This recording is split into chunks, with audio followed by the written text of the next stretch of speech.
네, 안녕하세요. 이번 시간에는 붕당의 형성과 서원에 대해서 그리고 마지막으로 향약에 대해서 살펴보도록 하겠습니다. 원래는 디딤 영상으로서 본 수업 전에 올려야 되는 게 맞지만은 선생님이 좀 개인적인 사정상 디딤 영상을 좀 늦게 올리게 됨으로써 본의 아니게 복습 영상이 되어버렸습니다. 다음부터는 디딤 영상으로서 확실하게 본 수업 전에 올릴 수 있도록 하겠습니다. 자, 어찌됐든 붕당 정치 시작 나가 보도록 하겠습니다. 자, 붕당이란 무엇이냐? 자, 붕당은 무엇일까요? 자, 밑에 우리 학습지 하단에 보시면은 여기 2라고 써 있습니다. 자, 이게 붕당이라는 의미가 담겨 있습니다. 자, 붕당이란 무엇이냐? 자, 써 있습니다. 붕당이란 사림들이 정치적, 학문적 견해에 따라서 모인 집단을 뜻한다라는 것입니다. 그래서 오늘날로 굳이 이제 비유를 하자면은 당이라고 보시면 돼요. 정당. 정당이라고 보셔도 될 것 같아요. 우리 지금 현재 우리나라도 정당이 있죠? 대표적으로 뭐 빨간 당과 파란 당 있잖아요. 그쵸? 빨간 당과 파란 당 있죠? 구체적인 이름은 밝히지 않겠지만은 잘 아시리라 믿습니다. 그런 것처럼 조선시대에도 이제 이런 붕당, 정당이 형성된다라고 보시면 되겠습니다. 네, 자, 그러면은 붕당이 형성된 배경에 대해서 살펴보도록 하겠습니다. 자, 붕당이 형성된 이제 원인으로서는 크게 두 가지로 볼 수 있는데요. 일단 가볍게로 첫 번째를 살펴보자면은 왕실 외척의 정치 참여 문제가 있다. 자, 외척이란 건 뭐냐면요. 자, 왕실, 쉽게 얘기해서 왕실이라보다는 왕의 부인, 그쵸? 왕이 부인의 가문, 이게 가장 대표적인 예죠. 네, 이제 외척 가문이라고 보시면 되겠습니다.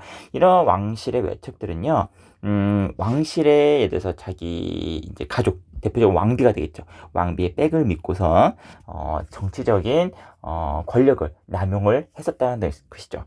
이거에 대한 정치 참여 문제가 이 당시 조선 사회에 굉장히 큰 문제가 되었었습니다. 자, 그리고 두 번째, 이조 전랑 임명 문제가 있는데요. 사실 이게 더 중요하죠. 이조 전랑 임명 문제가 붕성이 형성되게 된 결정적인 사건이라고도 볼 수 있겠습니다. 자, 그러면은 이조 전랑이란 거는 과연 무엇이냐? 자, 역시 학습지 밑에 보시면은요, 나와 있습니다. 자, 3번이죠. 자, 이조 전랑이란 거는 육조의 관직인 이조의 관직으로 정오품과 정육품을 합쳐서 말하는 말입니다. 관직은 낮습니다. 관직은 낮으나 3, 4의 관리를 임명한다. 관리 임명권이 있어요. 쉽게 말해서 관리 임명권. 그리고 자신의 후임을 추천할 수 있다. 그렇죠. 그래서 이거를 자신이 추천한다. 자청권이란 말이 있는데 어려우니까 뺄게요. 자청권. 자, 자신의 후임을 추천한다. 이렇게 쓰겠습니다. 자, 막강한 권력을 가지고 있죠. 직급은 낮지만은 막강한 권력을 가지고 있는 것이 바로 이조 전랑입니다. 따라서 이조 전랑을 되고 싶어하는 사람들이 굉장히 많았죠. 또는 자신과 가까운 사람을 이조 전랑 자리에 앉힘으로써 자기의 권력을 안정되게 확보하고 싶었던 사람들도 있었겠죠. 자, 이와 관련해서 이제 문제가 생기는데 이조 전랑 임명 문제는 여기 중간에 학습지 중간에 보시면은 읽기 자료가 있습니다. 그래서 이게 동인과 서인의 유래, 명칭 유래, 이게 이제 이조 전랑 문제거든요. 그래서 요 내용을 좀 다시 요 내용을 같이 좀 보겠습니다. 자, 내용을 좀 같이 읽어보겠습니다. 자, 선조 때의 이조 전랑 김효원입니다. 김효원 기억하시고요. 자, 김효원은요, 심의겸의 동생인 심춘겸이죠. 심춘겸 이름 빼고 심의겸의 동생이 자신의 후임자가 된 걸 반대했습니다. 자, 이 사건을 계기로 사립묘는요, 김효원을 지지하는 동인과 심의겸을 지지하는 서인으로 분열되었습니다. 자, 이러면서 이제 붕당이 두 개로 나눠진다는 것입니다. 동인과 서인으로요. 이게 이조 전랑 문제인데요. 자, 그러면 이름을 왜 동인 서인이라고 지었냐? 자, 김효원의 집은요, 한양의 동쪽에 있고요. 심의겸의 집은 한양의 서쪽에 있기 때문입니다. 그래서 이때부터 동인, 서인이라고 불렸다고 합니다. 그래서 요 그림자료, 읽기 자료 잘 보셨으면 좋겠습니다. 아무튼 자, 이렇게 됨으로써 동인과 서인이 생기게 되는 것이죠. 동인과 서인이 생깁니다. 그래서 또 동인 같은 경우는 이제 이황의 학파를 계승했다, 이런 차이가 있겠고, 이런 특징이 있겠고요. 서인은 이이의 학파를 계승했다. 이렇게 비교하면 되겠습니다. 또한 동인 같은 경우는 사림, 똑같은 사림이지만 신진사림, 좀 상대적으로 젊은 사림이라고 보시면 되겠고요. 서인은 기성사림이죠. 이미 좀 연륜이 있는, 관직에 꽤 오랫동안 나가 있는 기성사림이라고 보시면 되겠습니다. 자, 이렇게 해서 두 붕당이 나눠지면서 붕당이 형성됨으로써 붕당 정치가 이루어지게 되는데요. 그리고 이 붕당 정치의 특징을 얘기하자면은 각 당의 차이를 인정한다. 즉 다시 말해서 상대방의 붕당을 존중한다는 뜻입니다. 존중하고 인정한다.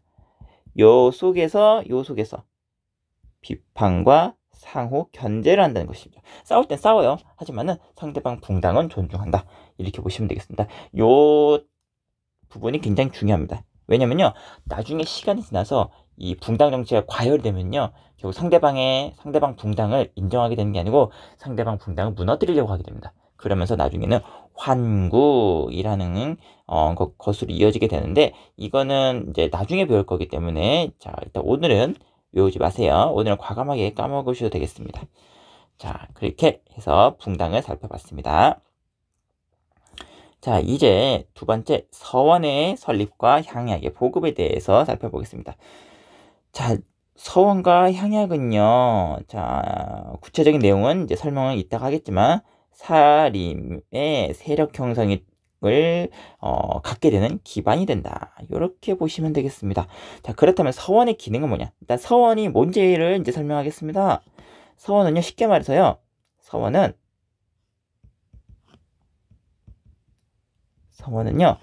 오늘날로 따지면 사립학교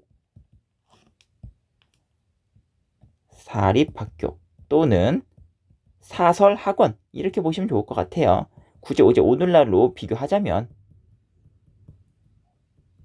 우리가 지난 시간에 예전에 조선의 교육제도에 대해서 공부했던 적이 있었습니다. 그러면서 서울에는 사부학당이 있고 지방에는 향교가 있고 그리고 최고 교육기관으로 성균관이 있었다. 이런 거를 우리가 배웠는데요. 이 교육제도에 나왔었던 학교들의 특징은 국가에서 만든 일종의 공립학교라는 것이죠. 하지만 서원은 달라요. 개인이 만든 사립학교, 사설학원 개념이라 보시면 되겠습니다. 그런데 서원의 또 다른 특징이 뭐냐면요, 서원은요, 일단 공부하는 학교의 기능을 가지고 있고요, 플러스 제사를 지냅니다. 제사. 한마디로, 자, 유교적인 입장에서 훌륭한 인물을 제사를 지냅니다. 훌륭한 인물. 지워져라.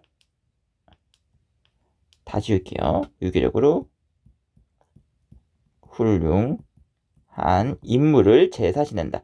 예를 들어서 뭐 공자님이라든가 또는 뭐 정몽주, 뭐 퇴계 이황, 이런 사람들을 제사 지내는 곳. 이것이 이제 역시 서원의 또 다른 기능이라 보시면 되겠습니다.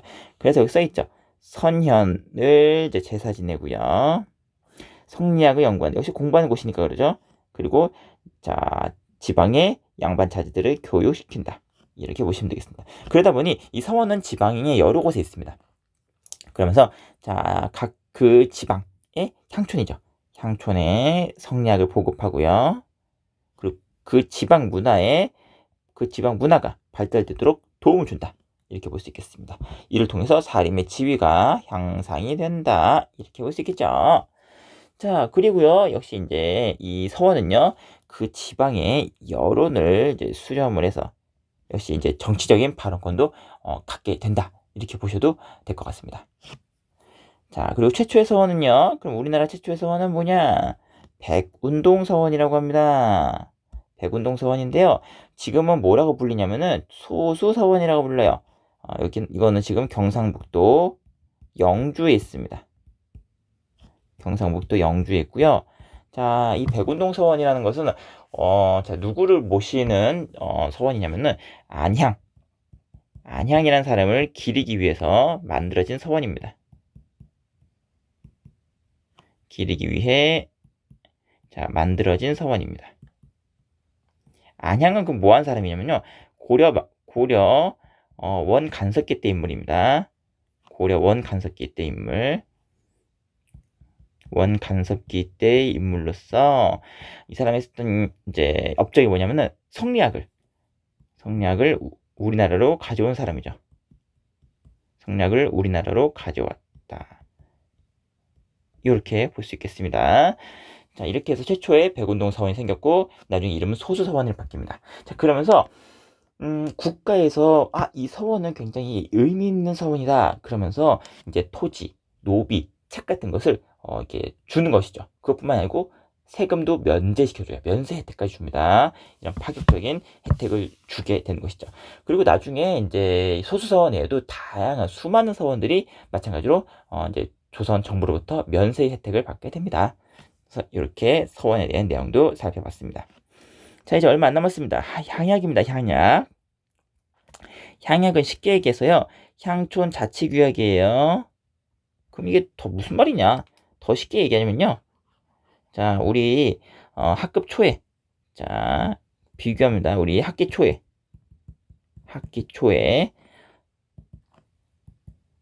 학급 규칙 만들기 했었죠?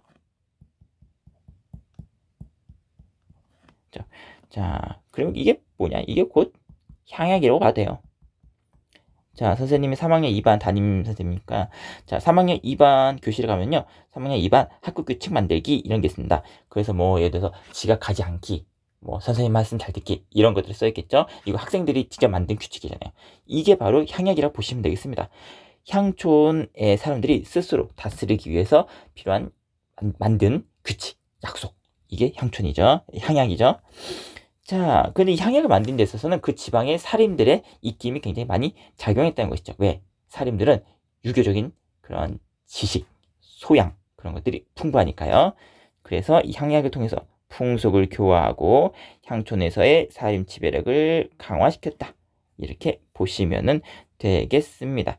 자, 그래서 밑에 내용도 한번 쭉 같이 읽어보세요. 살림은 9년이나 마을 단위로 향약을 운영하며 향촌 사회의 유교 덕목을 보급하고 사회 질서를 유지하였다. 네, 그렇게 해서 자 향약까지 설명을 마쳤습니다. 자 이렇게 해서 지금 붕당 서원 향약까지 설명을 마쳤습니다. 이미 수업을 다 한 반 있고 아마 한 개 반은 수업을 내일 할 겁니다. 그래서 이제 3학년 4반 같은 경우는 이게 디딤 영상으로서 좀 봐주셨으면 좋겠고요. 그리고 나머지 반들은 역시 복습용어로 좀 다시 한번 내용을 상기시켰으면 좋겠습니다. 자, 오늘 수업 여기서 마치도록 하겠습니다. 자, 고생하셨습니다.